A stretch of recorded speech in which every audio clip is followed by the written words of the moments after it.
Salut et bienvenue dans cette troisième vidéo du contenu Attire tes clients sans effort de prospection. Après avoir parlé de vous et de vos clients, on va parler de ce qui les lie, la transmission de valeur, c'est-à-dire l'offre. Tout d'abord, il faut comprendre que les clients, quels qu'ils soient, et ça c'est vraiment une notion qu'il faut intégrer, ne s'intéressent pas à vous, ne s'intéressent pas à vos produits, ne s'intéressent pas à vos services.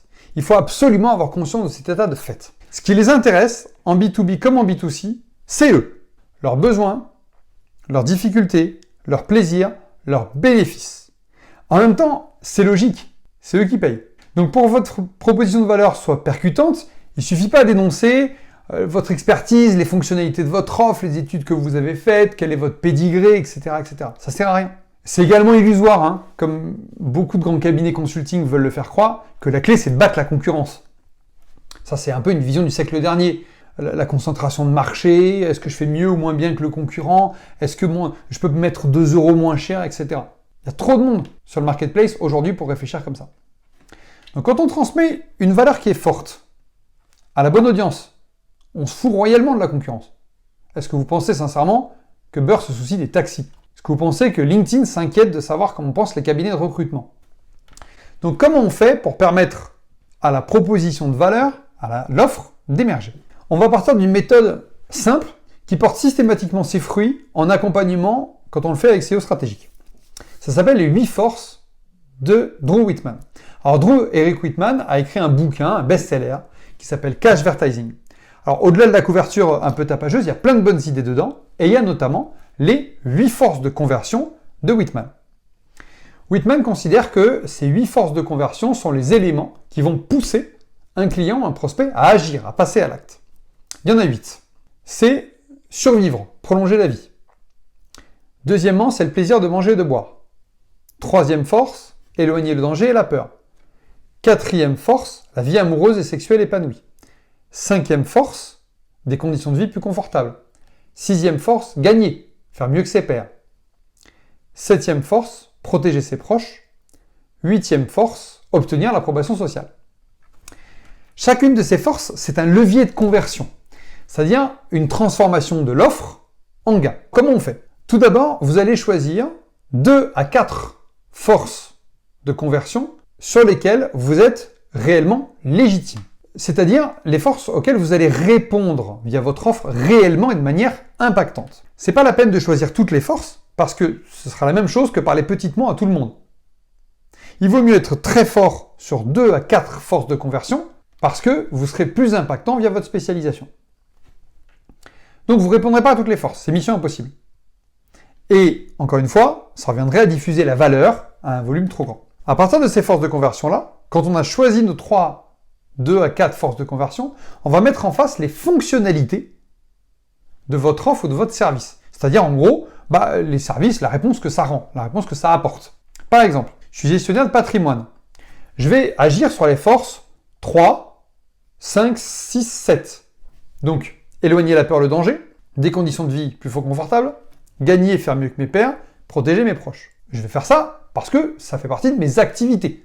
C'est logique, je suis gestionnaire de patrimoine. Et on va y répondre par les fonctionnalités suivantes. Des placements sécurisés, des placements rentables et accessibles, une rente à long terme et une transmission patrimoniale simplifiée. Donc vous voyez, on a mis des fonctionnalités en face des forces de conversion. Si je suis un réseau business en ligne, je vais agir sur les forces 5, 6, 8. Des conditions de vie plus confortables, gagner et faire mieux que ses pairs, obtenir l'approbation sociale. Avec quelle fonctionnalité? Des réunions, réseau. Donc je vais avoir des conditions de vie plus confortables, je vais être moins seul. C'est pour ça que beaucoup d'indépendants et de freelance se réunissent en collectif. Les formations et les ateliers vont me permettre de gagner et faire mieux que mes pairs. Donc ça, c'est une autre fonctionnalité. Et le développement du réseau business va me permettre d'obtenir une approbation sociale parce que je le montre à l'ensemble de mes pairs. Donc vous voyez, vous choisissez 3 à 4 maximum forces de conversion de Whitman et vous mettez en face les fonctionnalités que propose votre offre. Est-ce que c'est tout? Surtout pas. Surtout pas. Parce que la vraie valeur, c'est les bénéfices. Choisir des forces de conversion, mettre en face des fonctionnalités spécifiques, c'est très bien. Mais comme on l'a dit tout à l'heure, le client, les fonctionnalités, il s'en fout. Donc on met en face de ces fonctionnalités des bénéfices pour le client. C'est-à-dire ce que ça lui apporte à lui, et qui sont bien évidemment liés à ses points de douleur. Par exemple, la fonction Je fabrique des disques durs externes, robustes et puissants. Super. Bénéfice pour le client, c'est de cette manière-là qu'il faut le traduire. Mon disque dur protège vos souvenirs de famille pour toujours. Disque dur fiable et résistant, protection de vos souvenirs de famille pour toujours. Fonctionnalité, bénéfice. J'ai choisi mes forces de conversion sur lesquelles je suis crédible. J'ai mis en face des fonctionnalités de mon offre et en fonction de chaque fonctionnalité, j'ai souligné les bénéfices clients. 2 règles d'or.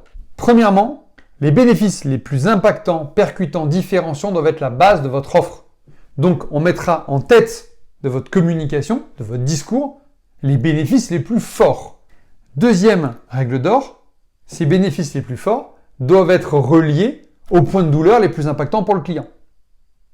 Donc, au final, un choix, un classement des bénéfices du plus fort au moins fort, lié au point de douleur du plus fort au moins fort. On prendra les 2-3 bénéfices les plus impactants qui correspondent aux 2-3 points de douleur les plus marquants pour le client, et on a clairement les éléments de communication des bénéfices de l'offre pour le client.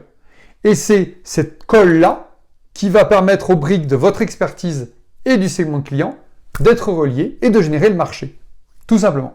Voilà, si vous avez des questions, comme d'habitude, je réponds en MPA LinkedIn à vos petites questions avec plaisir. Si vous avez besoin qu'on travaille encore une fois ensemble sur le sujet, je rappelle que vous avez dans le corps du mail et en bas de la vidéo les liens pour vous inscrire à l'accompagnement Bootcamp pour travailler un petit peu en groupe, plus une session individuelle pour bien affiner ces éléments, pour qu'on puisse contrôler ensemble que les bénéfices que vous faites ressortir de l'offre que vous avez déployée et que vous souhaitez mettre en place sur le marché soient vraiment impactantes pour devenir le boss sur votre secteur de marché. On se retrouve dans 2 jours pour la 4e et dernière vidéo, le prototypage et le test client. À dans 2 jours. Ciao.